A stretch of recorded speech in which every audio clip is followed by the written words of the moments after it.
کسی لڑکی کا ہاتھ آفیسر کے ہاتھ میں ہوگا، کسی لڑکی کا ہاتھ کلیکٹر کے ہاتھ میں ہوگا، وہ لڑکی کتنی خوش نصیب ہوگی جس لڑکی کا ہاتھ ایک حافظ قرآن کے ہاتھ میں ہوگا۔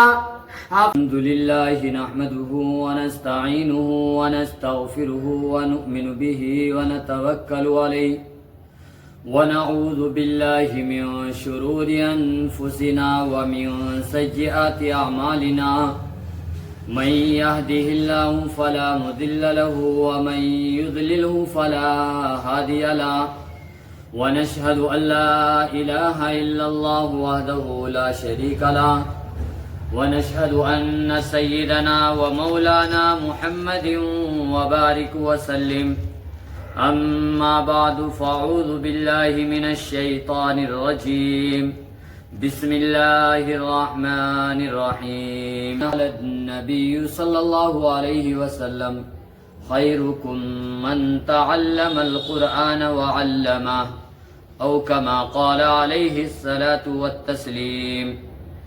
الہی رونق اسلام کے سامان پیدا کر، الہی رونق اسلام کے سامان پیدا کر، دلوں میں مومنوں کے الفت قرآن پیدا کر۔ حافظ ہے وہ جس کے سینے میں نور ہے، حافظ ہے وہ جس کے سینے میں نور ہے، قرآن کی آیت کا روشن سرور ہے۔ حافظ ہے وہ جس کے سینے میں نور ہے، قرآن کی آیت کا روشن سرور ہے۔ اللہ کے گھر میں ہے وہ محترم ترین، اللہ کے گھر میں ہے وہ محترم ترین، عرش الہی پہ اس کا ذکر مشہور ہے۔ برادران اسلام اور میرے عزیز ساتھیوں، اللہ رب العزت کا بڑا احسان ہے کہ اللہ رب العزت نے ہم کو مسلمان بنایا اور مسلمان کے گھر کے اندر پیدا فرمایا۔ میرے عزیزو، اللہ رب العزت نے آسمان سے 4 کتابیں اتاری۔ پہلی کتاب توریت، دوسری کتاب انجیل کو اتارا، تیسری کتاب کو زبور کو اتارا۔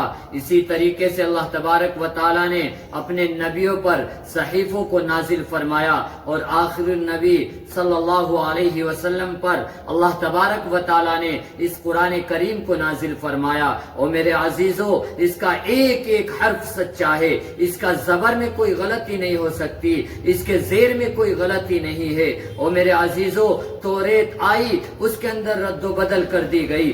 انجیل اللہ تبارک و تعالیٰ نے اتاری، اس کے اندر رد و بدل کر دی گئی۔ اللہ تبارک و تعالیٰ نے زبور کتاب کو اتاری، اس کے اندر رد و بدل کر دی گئی۔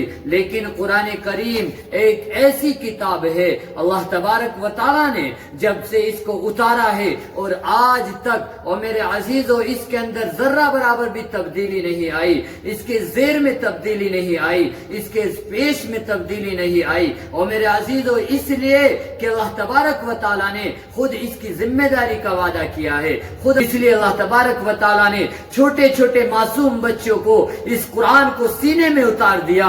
اسی پر بس نہیں میرے عزیزو، سنو، اللہ رب العزت کے نبی صلی اللہ علیہ وسلم نے خود فرمایا، خیرکم من تعلم القرآن وعلمہ، کہ اللہ کے نبی صلی اللہ علیہ وسلم نے فرمایا کہ تم میں سب سے بہترین شخص وہ ہے کہ جو قرآن کریم کو سیکھے اور سکھائے، جو اس قرآن کو اپنے سینے کے اندر اتار لیتا ہے، جو اس قرآن کو اپنے سینے کے اندر محفوظ کر لیتا ہے۔ کل قیامت کا دن ہوگا، نفسی نفسی کا عالم ہوگا، لڑکی کسی ڈاکٹر کے ہاتھ میں کسی کا ہاتھ ہوگا، کسی لڑکی کا ہاتھ انجینئر کے ہاتھ میں ہوگا، کسی لڑکی کا ہاتھ آفیسر کے ہاتھ میں ہوگا، کسی لڑکی کا ہاتھ کلیکٹر کے ہاتھ میں ہوگا۔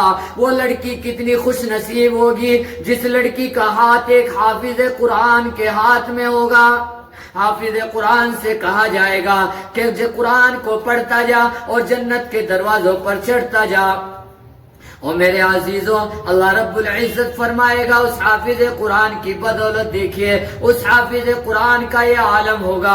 اس سے پہلے میں آپ کو بتاؤں اس حافظ قرآن کے بارے میں کہ جو بچہ حافظ قرآن ہوگا اس کے والدین کو ایک ایسا تاج پہنایا جائے گا، کل قیامت کے دن اسے اٹھایا جائے گا، لوگ دیکھیں گے کون لوگ ہیں جن کے سروں پر ایسا تاج ہوگا۔ کچھ لوگ کہیں گے یہ نبی تو نہیں ہے، اللہ کی طرف سے آواز آئے گی، نانا۔ پھر لوگ پوچھیں گے اللہ تبارک و تعالی یا رب العالمین یہ کون لوگ ہیں، یہ کہیں صحابہ تو نہیں ہے؟ اللہ رب العزت کی طرف سے آواز آئے گی نانا. پھر اللہ تبارک و تعالی کی طرف سے خود آواز آئے گی یہ وہ والدین ہیں جنہوں نے دنیا کے اندر رہتے ہوئے، دنیا فانی کے اندر رہتے ہوئے اپنے بچے کو حافظ قرآن بنایا تھا. ایک شاعر نے کیا ہی خوب کہا ہے، حافظ ہے وہ جس کے سینے میں نور ہے، حافظ ہے وہ جس کے سینے میں نور ہے، قرآن کی آیت کا روشن سرور ہے، قرآن کی آیت کا روشن سرور ہے. اللہ کے گھر میں ہے وہ محترم ترین، اللہ کے گھر میں ہے وہ محترم ترین، عرش الہی پہ اس کا ذکر مشہور ہے. آج ہم حافظ قرآن کی عزت کرنا پسند نہیں کرتے، آج ہم حافظ قرآن کو ذلیل کرتے ہیں. آج ہم ایک حافظ قرآن کو میرے عزیزو اتنا ذلیل کیا جاتا ہے. میرے عزیزو اس حافظ قرآن کا ہمیں تب پتہ چلے گا جب نفسی نفسی کا عالم ہوگا. ڈاکٹر کو ایک طرف کر دیا جائے گا، آفیسر کو ایک طرف کر دیا جائے گا، انجینئر کو ایک طرف پھینک دیا جائے گا، اور میرے عزیزو حافظ قرآن کو بلایا جائے گا اور حافظ قرآن کا مرتبہ الگ دکھایا جائے گا. آج میرے عزیزو اگر تم ان بچوں کو جو بچہ حافظ قرآن بننا چاہتا ہو، اگر اس کے سر پر اگر آدمی ہاتھ بھی رکھ دے گا، اور میرے عزیزو اس کی بھی اللہ کل قیامت کے دن بخشش کر دے گا. اور میرے عزیزو سنو، وہ قرآن جس قرآن سے کپڑا لگ جائے اس قرآن کے کپڑے کی عزت الگ ہو جاتی ہے. جس قرآن سے لکڑی کو محبت ہو جاتی ہے، جو قرآن کے ساتھ لکڑی جڑ جاتی ہے، اور میرے عزیزو اس کی عزت الگ ہو جاتی ہے. آج اس کی عزت ختم کر دی گئی جس کے سینے میں اللہ نے اس قرآن کو اتارا ہے. قرآن کو ذلیل کرتے ہیں. آج ایک حافظ قرآن کی ہم عزت کرنا پسند نہیں کرتے. لیکن میرے عزیزو میں آج آپ کو بتلانا چاہتا ہوں حافظ قرآن کا مقام کیا ہوگا. حافظ قرآن کا ایک ایسا مقام ہوگا کہ نفسی نفسی کا عالم ہوگا، لیکن حافظ قرآن ایسے 10 آدمیوں کو جنت کے اندر پہنچائے گا جن کے اوپر جہنم کا ٹھپا لگ چکا ہوگا، جن کو جہنم کے لیے تیار کر دیا ہوگا. لیکن اس حافظ قرآن کے بارے میں دیکھیے کہ وہ حافظ قرآن ان کو جہنم سے بچا کر جنت کے اندر پہنچائے گا. کس لیے؟ ایک ڈاکٹر آپ کو جنت کے اندر نہیں پہنچا سکتا، ایک آفیسر تم کو جنت کے اندر نہیں پہنچا سکتا، لیکن ایک حافظ قرآن ایسا ہوگا جو آپ کو جنت کے اندر پہنچا سکتا ہے. وہ کب پہنچائے گا؟ جب آپ حافظ قرآن سے محبت رکھو گے، جب تم حافظ قرآن کی عزت کرو گے، جب تم حافظ قرآن کو اپنے سینے سے لگاؤ گے، جب حافظ قرآن سے آپ قرب لگاؤ گے، جب آپ حافظ قرآن کی عزت کرنا پسند کرو گے، تب آپ کو اللہ تبارک و تعالی جنت کے اندر پہنچائے گا. عزیزو آج ہم حافظ قرآن کی عزت کرنا سیکھیں. آج ہم حافظ قرآن کو اپنے سینے سے لگائیں.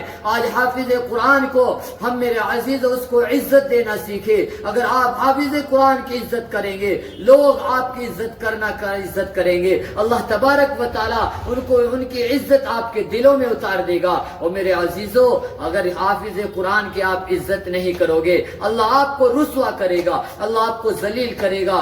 ایسا ہے وہ وقت دور نہیں جب آپ کو ذلیل کر دیا جائے گا. اس لیے میں آپ سے کہنا چاہتا ہوں کہ حافظ قرآن کی عزت کرو، آپ کی عزت ہوگی.